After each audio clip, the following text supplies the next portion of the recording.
Ready to launch your WordPress website without spending a dime on a domain name? Let's unlock the secrets to snagging a free domain and getting your online presence up and running today.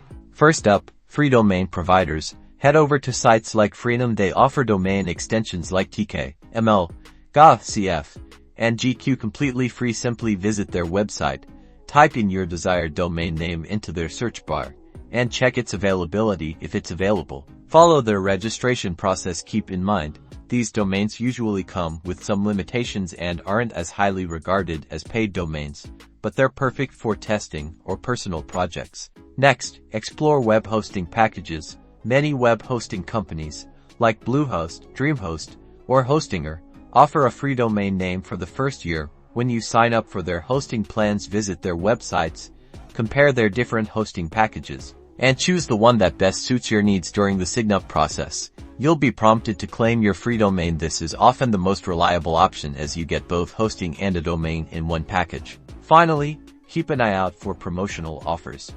Domain registrars like Namecheap and GoDaddy sometimes run special promotions offering free domains or significant discounts. Regularly check their websites or sign up for their newsletters to stay informed about these deals. Act fast, because these offers are usually time-sensitive. So, whether you choose a free domain provider, a hosting package, or snag a promotional offer, you're now equipped to get your WordPress website online without the upfront cost of a domain. Good luck and happy website building.